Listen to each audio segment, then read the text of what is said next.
All right, let's apply the tabular method for the integral x cubed cosine 2x dx.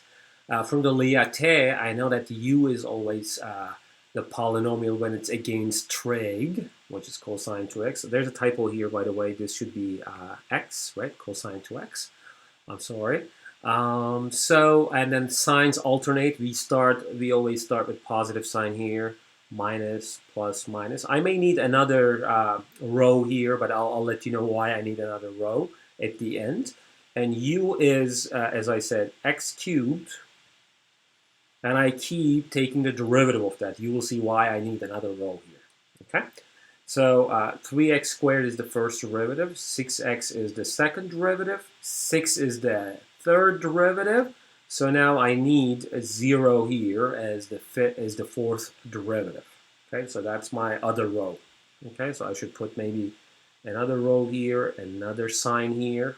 Okay, and maybe another diagonal arrow here. Okay.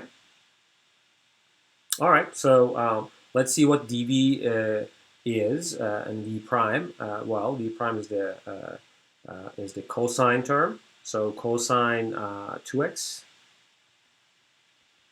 and I need the antiderivative of that. That's 1/2 sine 2x. Okay, and I need the antiderivative of 1/2 sine 2x. It's -1/4 cosine 2x.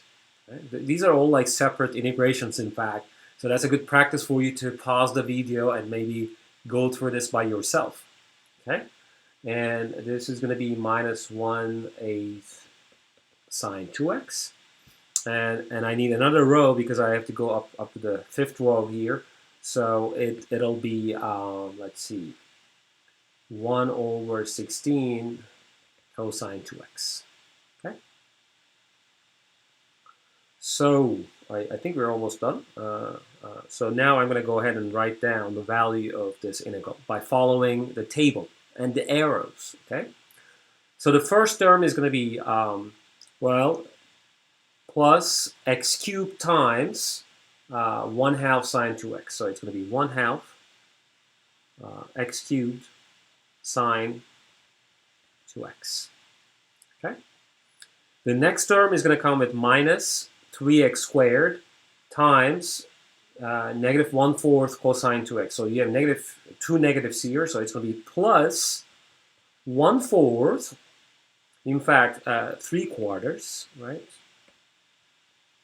3/4 x squared cosine 2x. Okay. The next term is going to be plus 6x times this. That's -6/8, so -6/8 x sine 2x. Okay.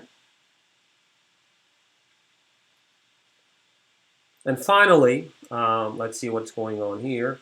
I have minus 6 times 1/16 cosine 2x. Okay, so minus 6/16 cosine 2x, and plus an integrating constant c, generic integrating constant. Okay, it's 1/2 x cubed sine 2x. Let's just double check everything. Right, plus x cubed 1/2 sine 2x minus 3x squared times -1/4 cosine 2x, and plus 6x times -1/8 sine 2x, and minus 6 times 1/16 cosine 2x. All right, so as you see, like, if I didn't have this technique, I had to define u's and dv's maybe how many times? 4 times. That would take a lot of time. But instead, we have the tabular method that reduced the cost of computation substantially. All right, so I'm going to end this video right now. Thanks for watching. I'll see you in another video. Bye.